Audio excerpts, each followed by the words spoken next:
abrir a nossa Bíblia em Efésios capítulo 6. Efésios capítulo 6, a partir do verso 10. Vamos estar lendo mais uma vez esta palavra, né? Qual é o nomezinho dela? O nome. Wanda, isso, obrigado.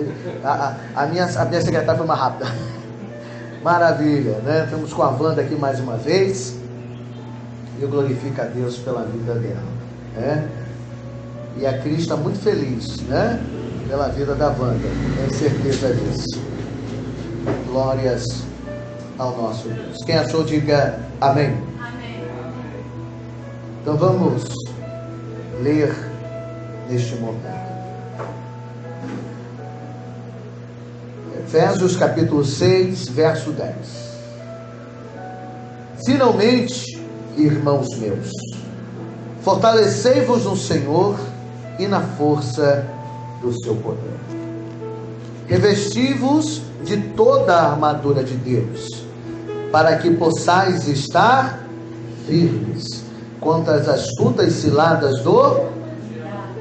Porque não temos que lutar contra carne e sangue, mas sim contra principados, contra potestades, contra os príncipes das trevas desse século, contra hostes espirituais da maldade nos lugares celestiais. Portanto, tomai toda a armadura de Deus, para que possais resistir no dia mau, e havendo feito tudo, ficar firmes. Estais, pois, firmes, tendo cingido os vossos lombos com a verdade, vestindo a couraça da justiça, e calçado os pés na preparação do evangelho da paz, tomando sobretudo o escudo da fé, com o qual podereis apagar todos os dardos inflamados do maligno.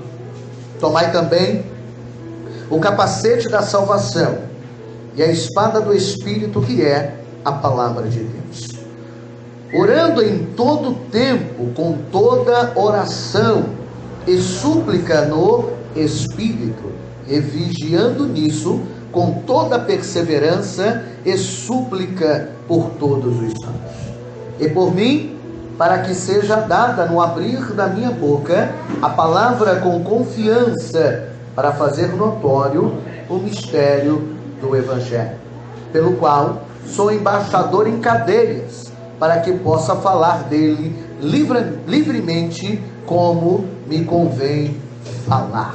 Amém? Você pode aplaudir a Deus por esta palavra. Glorificado.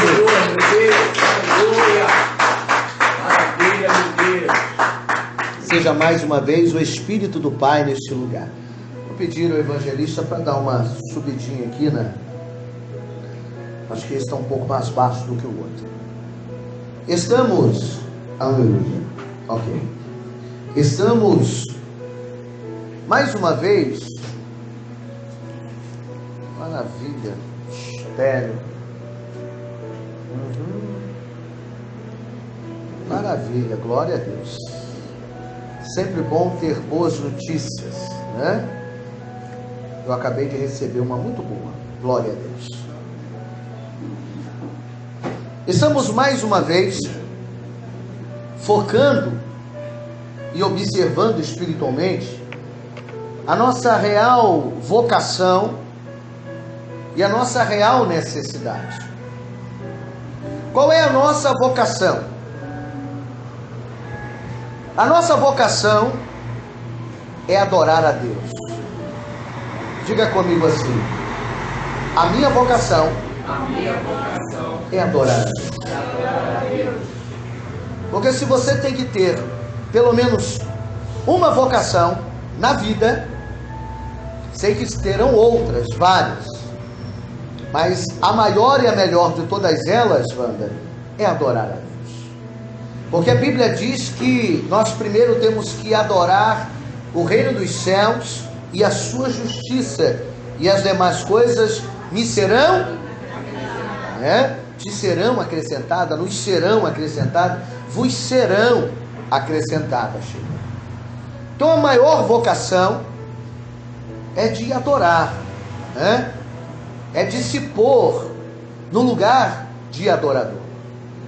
Porque a Bíblia também diz, eu amo essas palavras, esses versículos que nos dão uma dimensão, né? Embora, infelizmente, para alguns, eles se tornaram apenas jargões. O que é jargão? É uma palavra para criar efeito de linguagem, mas infelizmente muitas vezes não cria efeito espiritual quando eu falo. É do tipo, quando a gente está na igreja pentecostal, como nós somos, é só vitória, né? Vai cair fogo, recebe, né? São jargões espirituais. Não há nada de errado. O que eu muitas vezes fico preocupado é que eles se tornem uma rotina.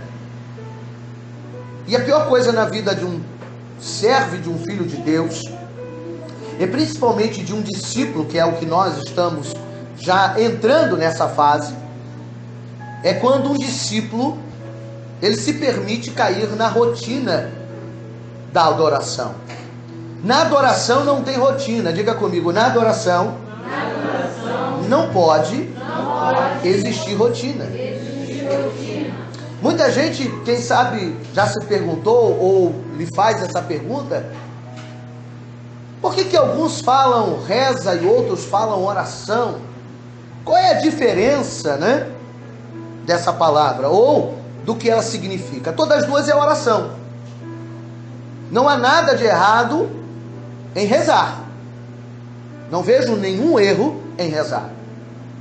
Só que como eu quero ir além, então eu preciso avançar um pouco mais. O que é a reza? A reza é a repetição de palavras espirituais que provavelmente alguém deixou na história. Então é uma repetição de palavras. Mas eu lhe faço uma pergunta: qual é a melhor oração que você deva fazer? É aquela que você repete ou é aquela que você consegue fazer por si só? Na sua opinião, qual é a melhor forma de se orar? O que você acha? Aquela que você repete o que o outro disse ou aquela que sai do fundo do seu coração? Então a única diferença entre as duas, sem que a gente transforme essa palavra, e aí a gente tem que ter muito cuidado, porque infelizmente, até por ignorância, muitos, né, endemonizam ou geram uma palavra com um adjetivo de má qualidade quando ouve a frase rezar. Só que não tem nada de errado na frase. Rezar é orar. Rezar é buscar o intercessor. E aí pode ser que no meio da reza eu busque o intercessor errado. Aí já começa a complicar. Porque eu só tenho que interceder aquele que pode me ouvir. E quem é que pode me ouvir? Deus. E a Bíblia diz que só existe um intermediador entre o homem e Deus. E quem é? Jesus. Né? Jesus mesmo deixou uma reza. E qual foi a reza que Jesus deixou? Pai Nosso. Mas você acha que Jesus deixou essa oração para que todos os dias você orasse ela, ou para que você entendesse que ali estava um exemplo da oração que ele gostaria dos seus filhos? Ele deixa um exemplo. Ele deixa um exemplo de uma oração que alcança o coração de Deus. Pai nosso que está nos céus, né? Santificado seja o seu nome. Então ele deixa um exemplo. Então a oração, quando eu faço a oração, eu posso até falar o Pai Nosso, que é a repetição da palavra de Jesus. Mas após falar o Pai Nosso, que é a oração oficial da Bíblia, eu tenho que entender que eu preciso orar. Porque naquele momento quem orou foi quem? Foi Jesus. Cada um tem ou não tem a sua própria necessidade? Tem ou não tem? Wanda, você tem a sua necessidade? Shirley, você tem a sua? É igual a dela? É igual a dele? é igual da Fabiane? Não. As necessidades são diferentes. Então nós podemos até repetir algumas palavras, ler um salmo antes de orar e praticar aquela leitura como uma motivação espiritual, contando que seja bíblica, é claro, né? Contanto que seja direcionada na palavra. Que tem gente também que vai repetir oração que Deus não vai se agradar dela, aí é outro papo, mas não vou entrar aqui. O que eu estou tentando dizer é que a minha vocação é adorar. A oração é uma adoração, só que uma adoração de forma diferente. É onde eu adoro a Deus, clamando a Ele por algo que eu necessito. Por isso que tem muita gente que até quando ora, ele ora errado, e quando ele ora errado, ele não recebe. A Bíblia é clara, enfática em relação a isso, Wanderson, que ele disse, que a Bíblia diz o seguinte: não recebeste porque pediste mal. Tem oração que Deus não vai atender, tem oração que Deus não pode atender, e tem oração que não cabe a Deus atender naquele dia e naquele momento, porque nem eu nem você estamos preparados para recebermos aquilo que nós estamos orando. Então tem hora que nós oramos errado, e é por isso que até a nossa oração ela tem que ser coerente, consciente, ela precisa ser espiritual, ela precisa estar pautada no meu limite, naquilo que eu sou capaz de realizar, e naquilo que Deus pode fazer e que não vai atrapalhar a minha vida. Tem coisa que se você ganhar de Deus atrapalha a tua vida, sabia? Tem coisa que se você pedir errado e se Deus lhe desse, atrapalharia a sua vida.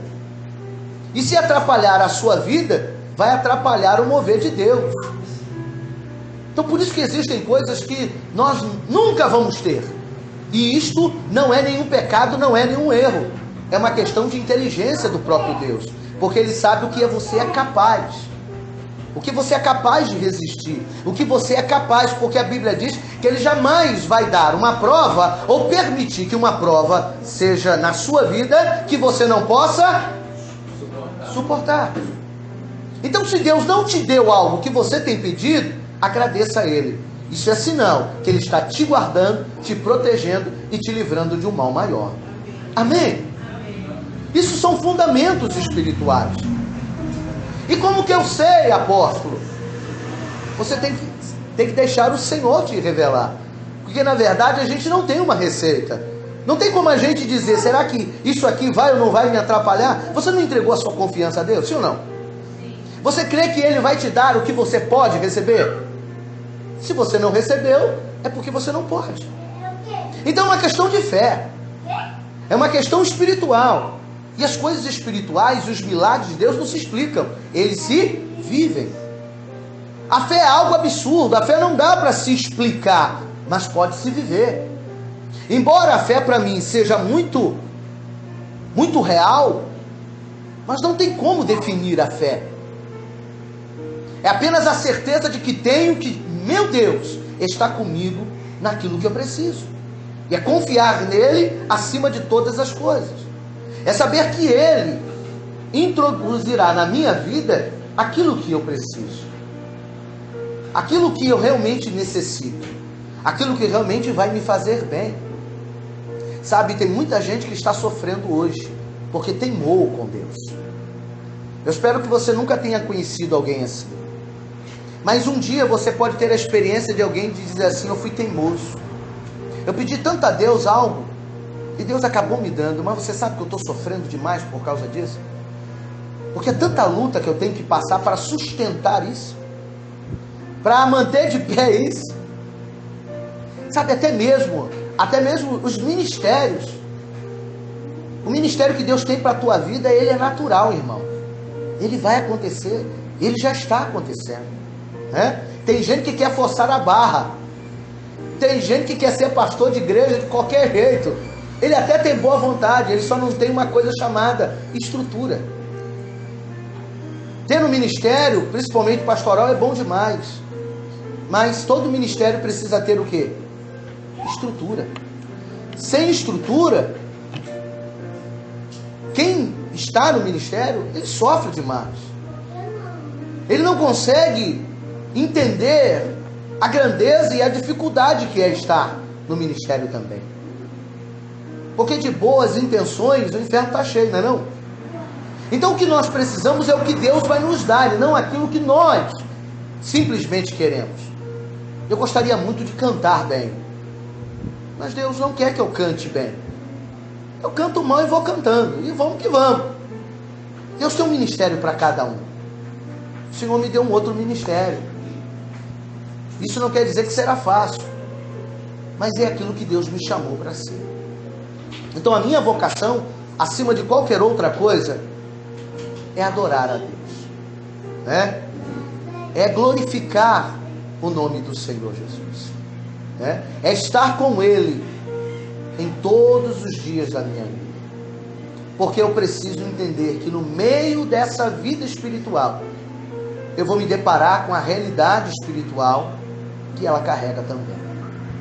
Então, a minha vocação é adorar, e a minha determinação é enfrentar o maligno e dizer a ele que ele não pode me vencer. Então a sua vocação é adorar, e a sua determinação é lutar todos os dias para que o maligno não te vença. Então nós vamos precisar adorar e determinar, adorar e ter determinação. E parece que essas duas coisas andam juntas, ou pelo menos deveriam, Wanderson. Mas infelizmente parece que quando eu olho para a vida espiritual das pessoas, eu vejo muita gente que até tem o talento de adorar, mas não tem a determinação de suportar. E aí é que mora o perigo, Sheila. Porque só eu adorar não resolve. Por que não resolve? Porque as minhas lutas, elas são espirituais, é o que nós vamos ler daqui a pouquinho. Elas são lutas que dependem da minha força, que eu desenvolvo todos os dias. Mas se Deus está comigo, eu ainda preciso ter força?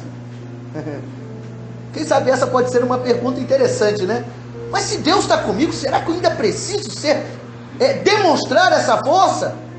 Se você não precisasse demonstrar, Ele não mandaria você colocar armadura. Ou eu estou errado? É só uma questão de raciocínio. Se Deus está dizendo que Ele quer nos dar armadura, isso significa que Ele está tentando dizer para nós o seguinte: ó, eu estou contigo, mas você tem que estar pronto para a peleja, porque eu vou te ajudar, mas você tem que estar pronto para pelejar, para guerrear. Eu sou o teu Deus, não te desamparei, não te deixarei órfão, não te deixarei sozinho. Mas isso não quer dizer que você vai poder sentar e esperar as coisas acontecerem. Então nós temos que ter o quê? Adoração e determinação.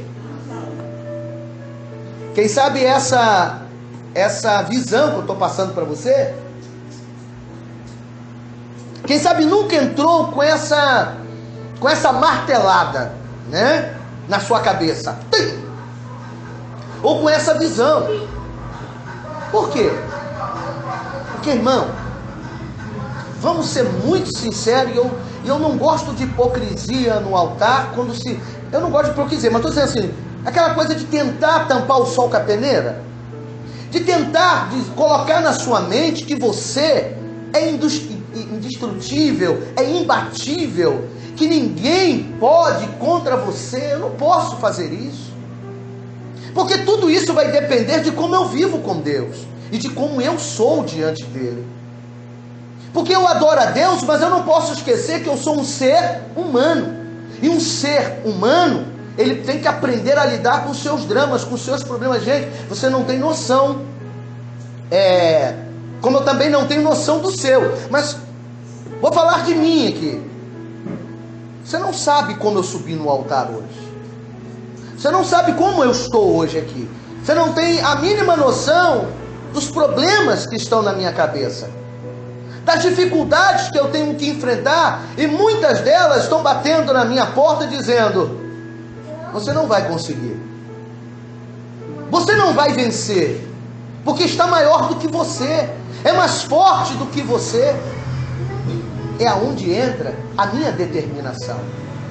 É onde entra a minha vontade de não desistir.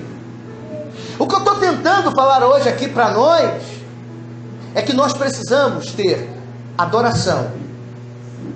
E essa adoração precisa ter determinação.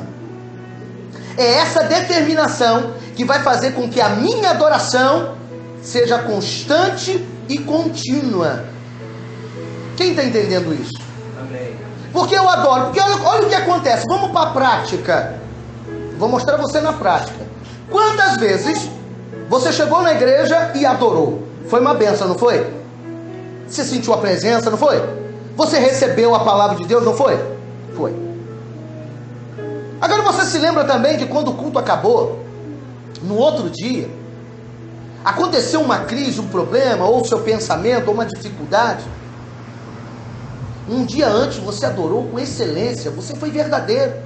Só que um dia após, a luta foi tão grande que tirou de você toda a alegria de uma noite anterior. O que é que te fez ficar de pé?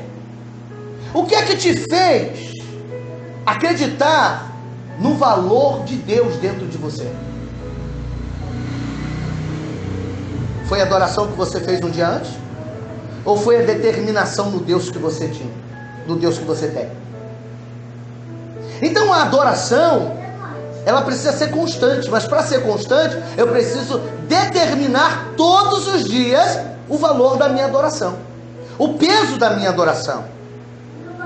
Por que a Bíblia, olha só, olha o que eu estou tentando te dizer. Porque nós lemos esse texto e achamos que esse texto, ele é automático, ou parece uma historinha. Só que não é. É a verdade de como temos que ser. E olha o que diz a Bíblia no verso 11. Revestivos de toda a armadura de Deus, não é isso? Então ele já está dizendo para você o quê? Você precisa colocar algo para te fortalecer. Então quem dá essas armaduras? Essas armaduras quem dá a você? Deus. Então essa armadura você não compra, essa armadura Deus te dá. Então ele te deu a armadura. Depois que ele te deu a armadura, ele diz o que para você? Para que possais estar firme. Ele já não te deu a armadura? Por si só, o que a armadura faz? Ela não te guarda? Ela não te protege? Sim ou não? Seria lógica, né? Se eu coloquei a armadura, é porque ela vai me guardar e vai me proteger. Só que ele explica que não é só colocar a armadura, tem um motivo. Porque não basta apenas eu colocar a armadura. Ou seja, lembra da adoração? Não basta apenas eu me revestir daquilo que a gente, muitas vezes dentro da igreja, eu estou cheio de Deus e tal, a armadura, está com a armadura. Só que a armadura é o primeiro processo. Vamos dizer assim, é a primeira roupagem daquilo que você precisa. Porque quando você coloca a armadura, tem uma motivação. A armadura é para você permanecer firme, ó, para que possais estar contra as astutas ciladas do... Então colocar a armadura só te protege se você permanecer. Então adianta botar só a armadura? Então você tem que fazer o quê? Colocou a armadura, depois colocou, faz o quê? Permaneça. Então não dá para colocar a armadura e não permanecer firme. Por isso tem muita gente que coloca a capa de crente. Deu para entender? Quantos a gente já não viu isso?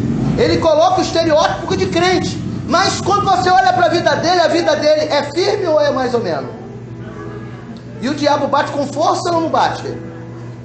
Então adiantou colocar a armadura? A armadura só serve quando você permanece.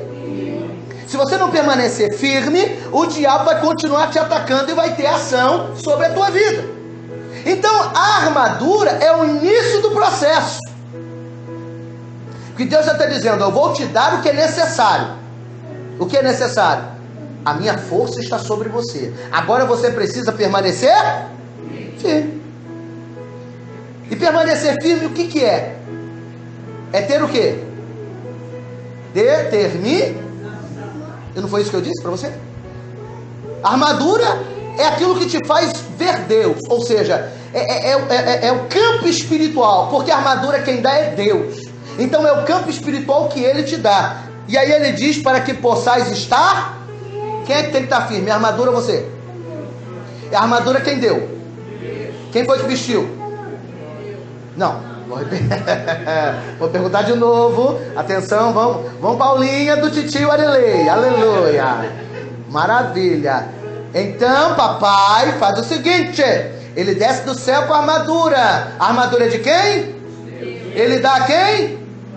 Fala, a nós. Isso, ou a mim, né? Ou a nós ou a mim, né? Então, vamos lá. Então, papai do céu dá o quê? Para quem? Quem é que veste a armadura? E quem é que tem que ficar firme? O que Deus te deu?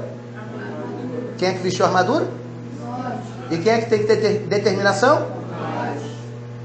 Em momento nenhum você vê Deus falando que a armadura, ela sozinha vai fazer alguma coisa. Ele está dizendo que quando você coloca a armadura, você tem que permanecer. Então você adora com a armadura e tem determinação com ela. E aí você permanece firme. Deu para entender? Olha que lindo, gente. Quantas vezes a gente já não leu essa palavra, não é? E a gente não conseguiu entender o que realmente ela estava tentando nos dizer, não é, Cris? Porque colocar a armadura, tem um monte de gente que coloca, gente. Porque a armadura é o poder de Deus. Porque aí a gente vai ver aqui embaixo o que é essa armadura.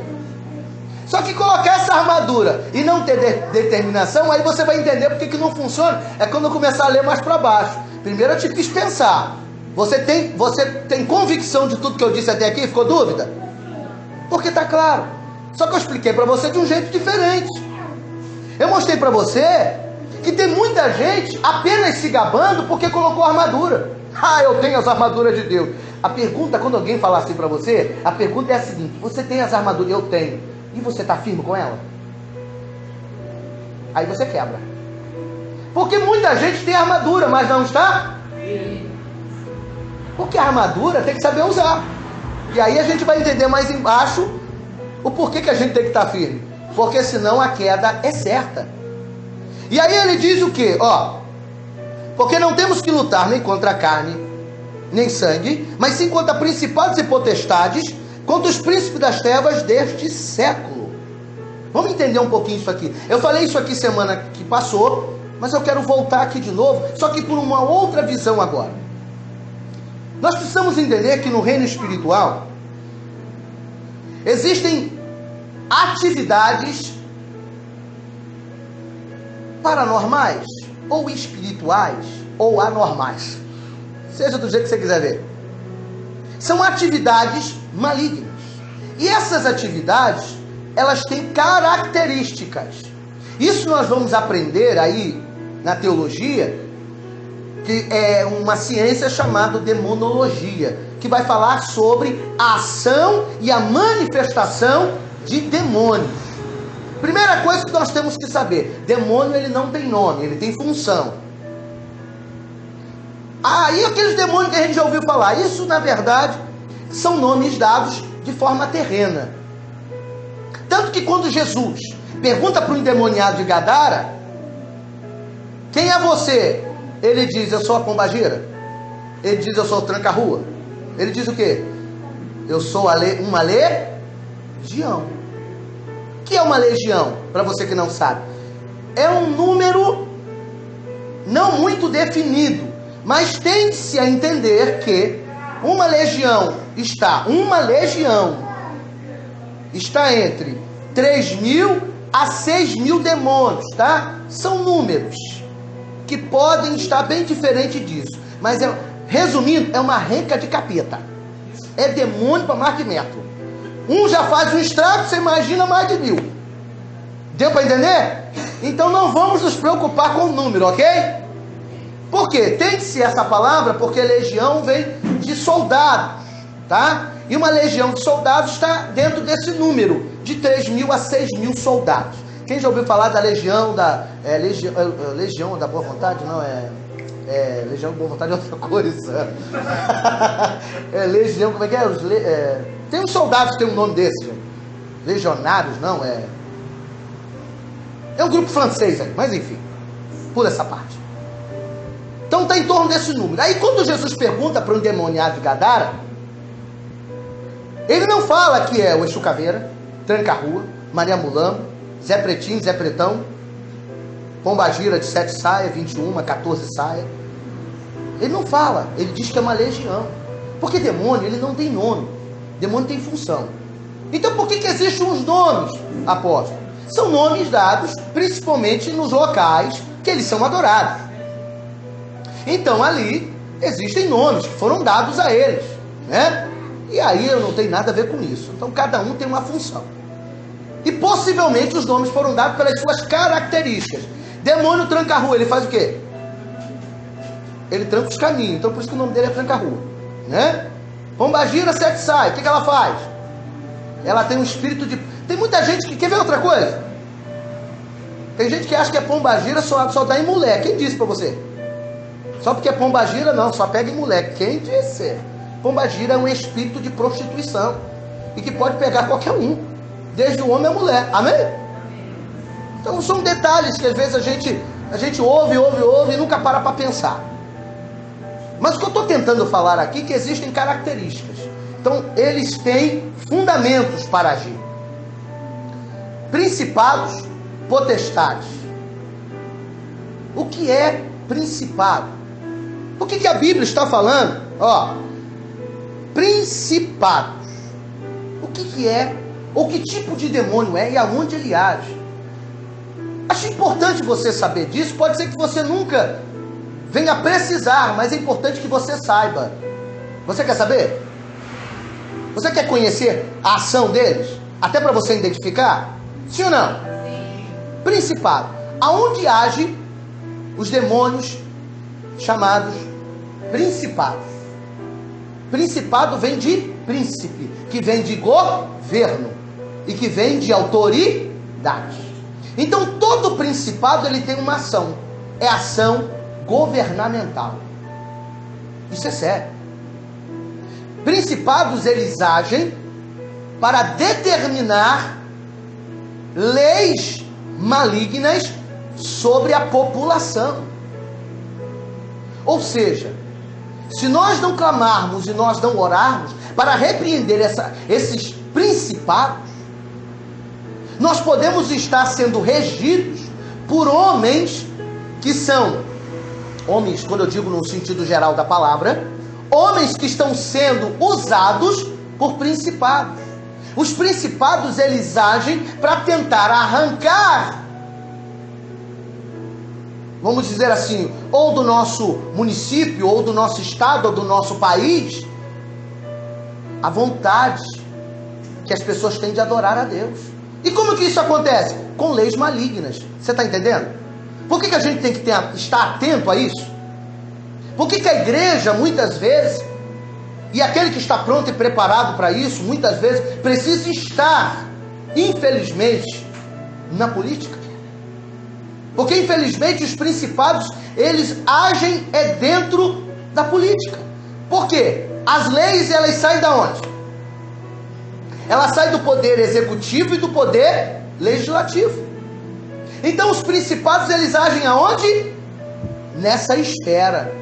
Então, a gente não pode ser ignorante. A gente tem que estar atento, irmão. E na nossa oração, nós temos que repreender esses principados. Porque esse principado pode atrapalhar você, mano. Sabe por quê? Porque se vem um principado e rege uma lei que prejudica o seu trabalho, você morre de fome. Você está entendendo como é sério isso? Porque parece que às vezes, não é comigo, tem nada a ver, que se dane lá, eu não tenho nada a ver com a política. Mas você tem a ver com o que está acontecendo lá. Então nós temos que orar pelos homens de bem, porque quem está lá com capa, está caindo, tá ou não tá? Até aquele que, não vou falar aqui para não pecar, mas até aquele que todos acreditaram, está por um triz, e fez com que o povo de Deus se envergonhasse. mas ainda tem homem de Deus sério lá. E se não fossem os homens de Deus sérios dentro da política dos governos, muitas leis passariam e elas prejudicariam você, o seu comércio, a sua vida, a sua casa e a sua família. Isso é sério. E eu posso falar, nós estamos em período eleitoral, sejam muito bem-vindas, amém? Nesse período que não é mais eleitoral, então posso falar porque ninguém vai votar em mais ninguém, que tinha que votar já votou, amém? Só que a igreja precisa ser orientada, porque quando nós lemos esse texto, a gente passa batido, ó, a gente passa, só para que elas chegaram aqui, para elas também não ficar voando, perdida, não pode. Efésios 6, verso 12, porque não temos que lutar contra a carne e sangue, mas sim contra principados, contra potestades, contra os príncipes das trevas deste século, contra as hostes espirituais da maldade nos lugares celestiais. Então, quando a gente fala de principado, a gente entende que são demônios que agem em governos, e eles vão agir aonde eles querem estabelecer. Olha, há uma guerra que você não sabe dentro dos plenários do Brasil, para que como assuntos como esse, ideologia de gênero, passe. Você não tem noção da luta que foi isso. Você sabe o que é isso que eu acabei de falar? Quem não sabe, que levante a mão. Ideologia de gênero. Todos sabem? Quem sabe, levante a mão. Eu quero saber quem sabe, quem não sabe. Todo mundo sabe, todo mundo não sabe. Me ajuda aí, por favor, aleluia. Vou repetir a pergunta. Quem sabe de uma lei chamada ideologia de gênero, que insiste em tramitar nos governos do nosso Brasil, e nas nossas prefeituras, nos nossos governos e no nosso país?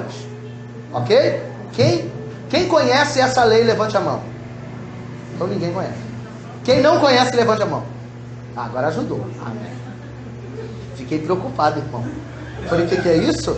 Quer dizer que um lado puxou a mãe e o lado puxou o pai? Como é que é isso? Um sabia, o Tico sabia e o Teco não, eu fiquei preocupado. Mas enfim, a ideologia de gênero, vou falar grosso modo porque eu não tenho tempo para explicar, mas só para você entender, é passar dentro das escolas que deva-se ensinar a criança, imagine, ensinar a criança as questões tidas sexuais e mostrar a ela, que ela não pode, ela pode ter um direito, e ser estimulada a não ter, ou pensar que ela pode não ser o que ela nasceu. Deu para entender? Eu não vou falar muito porque eu não posso falar, amém? Por quê? Porque é como se tivesse tendo que ter 3 banheiros. Deu para entender? Como já tem em alguns colégios, eu posso falar porque isso está na internet, então não há nenhum problema. Dom Pedro II, que lá autorizou meninos usarem saia. Você tem noção? Colégio de extrema, como diz, tradicional. São coisas assim que a gente não há necessidade. Uma coisa é você amar a pessoa, a outra é você não concordar com o que ela faz. Gente, nós podemos ter inúmeros amigos homossexuais. Qual é o problema? São pessoas sensacionais, pessoas inteligentes, pessoas que têm as suas qualidades. Agora, isso não me obriga a aprovar o seu ato. É totalmente diferente. E a ideologia de gênero tenta de uma vez empurrar a goela abaixo, principalmente nas crianças. É do tipo o kit gay. Você conhece esse kit? Você não queria nem saber o que é. E foi feito pelo governo, pago com verba do governo. E você acha que isso que eu estou explicando, isso partiu da onde? Isso partiu de principados. Porque foi aprovado dentro de câmaras, foi aprovado dentro de governos. E você acha que a mente que aprovou isso estava sendo regida por que tipo de demônio? Por principado. Eu só estou dando um exemplo muito grosseiro, porque eu não vim para falar disso aqui hoje, só para que a igreja possa entender que nós temos que orar sim, e temos que clamar, porque existem principados que estão tentando. Se você não permite que entre na sua casa determinados assuntos, O diabo está tentando de todas as formas fazer com que esse assunto entre quando o seu filho sai de dentro da sua casa. É como se a ideologia tenta ensinar a criança que ela tem o direito de escolher. Se ela já nasceu homem, ela é homem. Se ela já nasceu mulher, é mulher.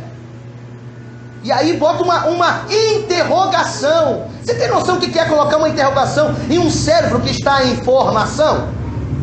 É por isso que tudo que você fala em casa vai ser resultado dele amanhã. Tudo que você faz em casa é resultado que ele vai ter amanhã. O caráter que você tem é o caráter que seu filho vai ter. A índole que você tem é a índole que seu filho vai ter. Quer ver uma coisa?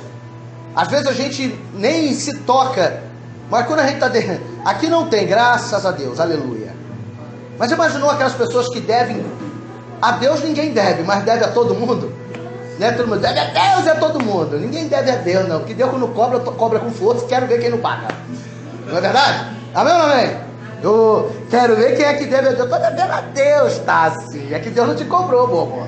E se te cobrar, duvido que tu não paga. Não tem nem como fechar a porta. Ele vem com força, aleluia. Mas pula essa parte aí. Mas enfim, ele deve a todo mundo. Aí o telefone toca, a campainha toca. Piririm, piririm, piririm. Alô? Oi, aí quer até que seu filho, né? Aí você, sem perceber, o filho. Aí você fala pro filho, ó, se for pra mim, diz que eu não. Coisa linda, coisa feia, fofa. Você acabou de ser usado pelo capiroto. Desculpe aí. Não foi principado, mas é um outro demônio que eu vou falar já já. Por quê? Porque você acabou de ensinar o seu filho duas coisas: ser desonesto e meio. Amém? Vizinho tocou. Chato, eu sei que ele é chato, irmão. Chato. Até mesmo as tidas, às vezes que você não quer atender, né? O TJ, você sabe o que é TJ, não sabe? Os TJ, não sabe não? Pô, Jesus, eu não queria falar, vocês podiam me ajudar? Fiz uma sigla aqui, um código morso. TJ, Testemunho de Jeová, gente. Oh, né? São pessoas que estão trabalhando, estão evangelizando. Eu posso não concordar, pontinho, pontinho, que eu não estou falando deles. Eu estou falando só que eles chegam todo dia lá e tal, dia de sábado na sua casa, bate palma. Aí você não quer atender ele. Aí você diz, aí você manda o seu filho dizer que não. Ei, irmão, assuma que tu é servo de Deus. Vai lá, encara o bicho de frente e diz, irmão, eu não quero falar, não me interessa, mas assume. Porque senão você gera um problema maior. Se você achava que o problema era o TJ, não é o TJ, o problema na verdade era você. Você criticou tanto o TJ, mas pensa quem foi o problema naquele dia. Não foi ele, foi você. E são detalhes que vão enfraquecendo aquele que está dentro da armadura. Está começando a entender? Por que a gente tem que permanecer firme? Que as nossas amiguinhas chegaram depois. A gente está falando sobre o valor de usar armadura e permanecer firme. Porque não adianta colocar armadura se não permanecer firme. Porque a armadura só fica de pé se você ficar firme. Agora pensa comigo. Você colocou armadura, não colocou? Vou voltar só para que elas fiquem bem ligadas no mistério. Você coloca a armadura, não colocou? Aí você fica mole. O que acontece? Hã? Cai ou não cai? A armadura sozinha não fica em pé. A armadura só fica em pé porque você está firme. Entendeu o que aconteceu? É simples. A armadura Deus dá, mas se você não permanecer de pé, tudo que Deus te dá vai cair. Vai cair de Deus? Não, vai cair em você mesmo. Que quem caiu foi você, não foi Deus. Quem caiu foi os conceitos que Deus te deu em você. Então quem passa vergonha não é Deus, é você. Somos nós. Só que a gente precisa aprender a lidar com isso. Porque colocar a armadura ou ter a armadura não é suficiente. Porque a armadura só é válida quando eu permaneço. Agora estou em casa. Estou em casa, entenderam tudinho, entenderam? Maravilha. E aí quando nós falamos de principados, nós temos que entender que tem demônios que têm que ser repreendidos na sua oração. Você tem que orar também. Vamos lá. Aí depois fala, contra os príncipes das trevas deste século. Quem são os príncipes das trevas deste século? Já viu aquelas circunstâncias que acontecem de tempo em tempo? De ano em ano, de épocas. É porque aqui ninguém passou, né? Acredito que ninguém nunca passou aqui. Mas, sabe aquelas épocas da vida do ser humano? Na década de 40, na década de 50, na década de tal, E aí você percebe que cada década tem uma abominação. Então os príncipes desses séculos, ou seja, de século em século, tem um demônio se manifestando e atraindo multidões para o inferno. Vocês entenderam o que eu quis dizer? Por quê? Porque é de tempo em tempo. Ou seja, o que é um século? Quem sabe é que as nossas alunas estão aqui já, todas, né? O que é um século? Um século é 100? Então, aproximadamente, eu não estou dizendo que é regra geral, estou apenas dando um exemplo. A cada 100 anos, ou seja, de século em século, existem demônios que agem especificamente naquele século. Exatamente para prejudicar os filhos de Deus, né? Por exemplo, quem lembra aqui, é porque eu não lembro realmente. Alguém lembra do tempo do como é que é? Woodstock, né? Que fala que era o tempo do amor, liberdade, paz e amor, né? Eram demônios que agiam naquela década. E qual era o demônio? Porque as pessoas daquela década, elas eram comportadas. Esse demônio, ele entra neste tempo, nesta década. Estou dando apenas um exemplo, ok? É um exemplo apenas. Para que ninguém diga, mas falou que no tempo era o demônio. Não, eu estou dando exemplos. Pode ser outros também. Na época do Woodstock, eu só estou dando exemplo para você entender o que eu estou tentando explicar. O que estes principados, esses demônios, esses príncipes fizeram? Eles pegaram um povo comportado e trouxeram ele para uma vida de anarquia. Você sabe o que é anarquia? Anarquia é uma vida sem lei. A única coisa que contava era muito amor, paz e amor, droga e rock and roll. Entendeu? Eu pergunto para você, quantas vidas foram ceifadas nesse período? Quantas almas foram por um inferno? Esse irmão acostumando que é assim mesmo, amém? Aleluia. A palavra dá um sorriso, alega a Deus, dá glória a Deus, aleluia. Você vai rindo e vai aprendendo. Porque também quando eu bato, você chora, aleluia. É tudo junto e misturado, amém? Só não embolado, aleluia. Então, quando nós vivemos isso, nós temos que entender que existem demônios específicos que vão agir em determinados anos ou em determinados séculos, né? Outra coisa aqui, vamos lá. Contra as hostes espirituais da maldade. O que isso quer dizer? Hoste é participação, né? É um grupo, né, que age especificamente. Hostes da maldade. Vou explicar isso de uma forma simples demais e você vai entender. Quem aqui já não percebeu nas matérias do telejornal, do Fantástico, do Jornal Nacional, que o William Bonner olha para você e diz: boa noite. E que aí você vai perceber que houve aquela notícia: no estado tal, bandido entra no consultório do dentista e taca fogo no dentista. Quem lembra dessa notícia? Só que depois que deu essa notícia, o jornal não parou mais de darem notícias muito parecidas. O bandido entrou na casa de fulano de tal e tacou fogo na dona da casa. Ele tacou fogo dentro do carro com o cara dentro. Tacou fogo e fogo. Ou seja, você já reparou que quando há um surto de determinados problemas, eles são iguais? Ah, morreu gente assim, assim, assim. Aí você vai ver que as matérias são praticamente iguais. Quem já reparou isso aqui? Quem já reparou? Você acha que isso é o quê? Isso são as hostes da maldade.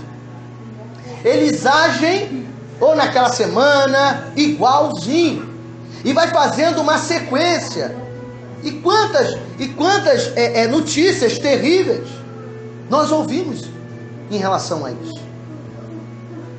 Problemas semelhantes. Quer ver outro? Vou dar outro exemplo. Lembra das matérias quando começa: pai e mãe, joga o seu filho da janela. Quem não lembra disso? Você reparou que depois que jogou a primeira criança foi uma atrás da outra? Isso é estranho, gente. E da faca? Olha a faca! Hã? Aí quando você começa... É porque o assunto é tão sério e tão que a gente tem que, né, dar uma aliviada. Porque é sério, gente. A gente está falando... Se você não percebeu, nós estamos falando de demônios. Então a gente tem que focar, e para que aquilo também não seja um culto de treva. Amém? Entendeu? Mas é sério. Porque você vê facada, joga a criança, esquarteja. E quando tem a sequência do esquartejamento? Mulher esquarteja marido. Pronto, é uma atrás da outra. Marido esquarteja mulher. É um atrás do outro. A matéria só passa isso. Parece que tem um serial killer. Mas não é um serial killer. São demônios que agem nas hostes da maldade. E aquilo vai mudando. É igual aquela notícia: olha, cuidado que tem um carro assim que está sequestrando criança. Pronto, aí parece uma renca de carro. Fora as mensagens mentirosas que tem também, mas fulano, tem também uma que a gente tem que tomar cuidado, porque tem muitas notícias: ah, tem um estuprador não sei aonde. O estuprador, aí tem a foto do cara, aí o estuprador está em Araruama, meia hora depois já está em Saquarema, meia hora depois já está em Cabo Frio. Rapaz, mas esse cara é o quê? Deus, onisciente, onipresente? Tá doido? Então tem gente que brinca com a verdade também. Então a gente tem que saber identificar. Agora deixa eu te explicar agora no meio dessas notícias. Você sabe o que acontece com essas notícias? Você riu, e agora eu vou levar você para o lado sério da história. Quando começa essas historinhas, isso também são demônios que agem nas hostes da maldade. Porque estuprador nem existe. Oh, Jesus, eu vou calar até minha boca. Eu ia falar um negócio aqui, mas não vou nem falar. Mas enfim. Aonde entra a hoste da maldade aí? Porque raciocina comigo. Aí, coitado, né? Já arruma um retrato falado do cara. E geralmente, o retrato falado do estuprador é o quê? Já vem o preconceito. É negro, alto e feio. Aí já começa, já vem um retrato falado preconceituoso. É sempre assim. Ninguém bota de olho azul, cabelos esvoaçantes, lindão, bonitão, ninguém bota. Aí o que acontece? Ele diz que o estuprador está estuprando aonde? Em Saquarema. Depois diz que está estuprando aonde? Em Bacaxá. Depois diz que está lá em São Pedro. Depois diz que está no Rio de Janeiro. Depois diz que está não sei aonde. O cara está em tudo quanto é lugar. Agora você já reparou qual é a hora que ele estupra? É sempre na hora. Aí tem sempre alguém que pensa o seguinte: é na saída de um culto? É na saída de não sei de quê? É sempre no horário de trabalho. Você ainda não reparou por quê? É porque quando ele cria o clima de terror, ninguém mais sai de casa. Eu quero que você pense nisso. Porque muitas vezes existem principados que eles agem sem agir. Não aconteceu nada, mas eles fazem você pensar que está havendo alguma coisa. Isso é sério. Eles criam uma falsa notícia. Essa falsa notícia gera uma crise existencial. E quando gera uma crise existencial, cria-se um mito. E o mito passa a ser verdade quando ninguém consegue desmentir. E aí o que acontece? Você não sai mais de casa. Você não deixa ninguém sair de casa. Você fica com medo de ir para tudo quanto é lugar. você vê um terror psicológico sendo implantado naquela rua, naquela cidade, naquele lugar e naquela circunstância. Isso é muito sério. E você acha que isso é normal? Isso são demônios. Porque o ser humano, ele tem medo. E quando o demônio consegue encontrar o foco do medo, ele age com força. Então nós temos que entender que o demônio, ele tem que ser retirado. E como é que o demônio é retirado? Existe um nome que é sobre todo nome. E que principado e potestade que age nas regiões da maldade ou nas hostes da maldade, não tem poder sobre aquele que serve ao Deus Todo-Poderoso. Irmão, nós temos que começar a orar e a vigiar, porque a gente está muito preparado, sabe para quê? Desculpe a sinceridade. Eu já falei isso aqui e vou repetir, porque tem pessoas que nunca ouviram. Você tem se preparado muito para glorificar a Deus, não é verdade? Sim ou não? Você gosta de dar glória, não é não? É bom dar glória, não é bom? É maravilhoso a gente estar com as armaduras de Deus, não é? Só que deixa eu te ensinar uma coisa. Sabe qual é o mal daquele que está dentro da igreja? Ele só se prepara para glorificar o nome do Senhor. Cadê aqueles que se preparam para a guerra quando o adversário está de pé? A gente não se prepara. Não se prepara para o boato. Não repreende o boato. Não coloca o joelho no chão para repreender a mentira de Satanás. Para fazer com que alguém diga que te viu, que fez você falar, que teve alguém que viu você no lugar não sei onde. Jesus, está doido? E para explicar agora uma capetada dessa, um demônio desse? Tem demônio que ele é mestre em criar traição onde não houve, inventar história onde não tem, inventar chifre na cabeça de cavalo. Para quê? Para desestabilizar a sua confiança. Você quer resposta? Quer saber se é verdade, se é mentira? Bota seu joelho no chão e pede a Deus discernimento. Se for demônio, vai cair. Aleluia. Se for demônio, tem que cair. Agora não é você acreditar na história dos outros. Você tem que acreditar no teu Deus que você serve. Isso é sério. A gente se prepara muito para dar salto, pular, rir para lá para trás, chupa bala house, maravilha.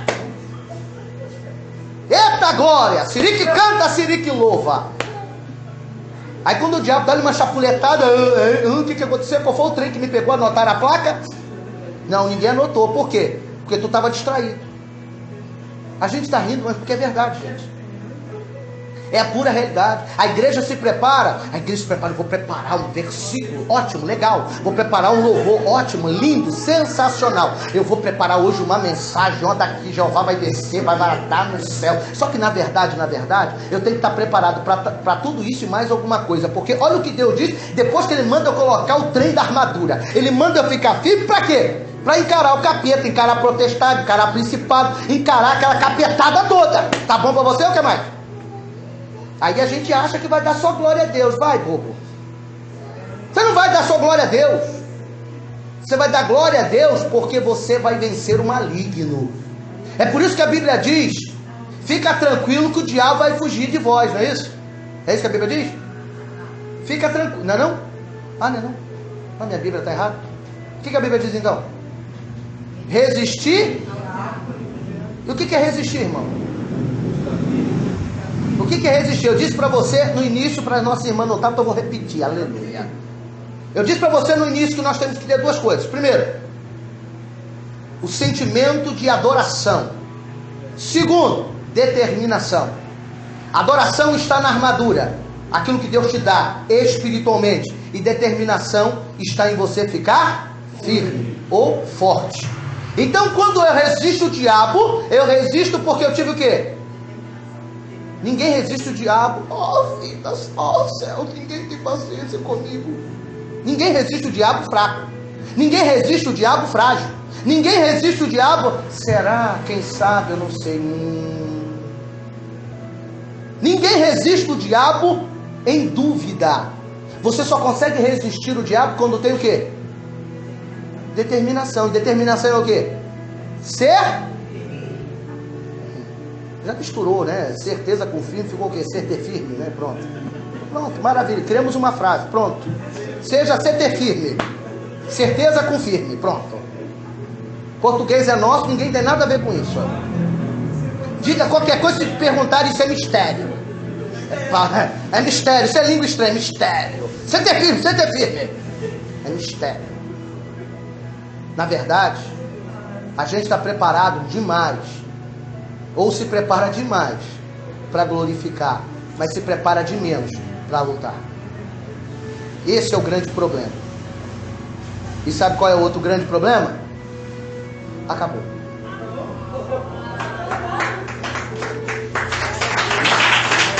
Semana que vem nós continuamos, porque senão eu vou passar da hora. Você pode aplaudir com mais energia? Abrir a nossa Bíblia em Efésios capítulo 6. Efésios capítulo 6, a partir do verso 10. Vamos estar lendo mais uma vez esta palavra, né? Qual é o nomezinho dela? O nome. Wanda, isso, obrigado. A minha secretária foi mais rápida. Maravilha, né? Estamos com a Wanda aqui mais uma vez. Eu glorifico a Deus pela vida dela, né? E a Cris está muito feliz, né? Pela vida da Wanda, tenho certeza disso. Glórias ao nosso Deus. Quem achou, diga amém. Amém. Então vamos ler neste momento. Efésios capítulo 6, verso 10. Finalmente, irmãos meus, fortalecei-vos no Senhor e na força do seu poder. Revesti-vos de toda a armadura de Deus, para que possais estar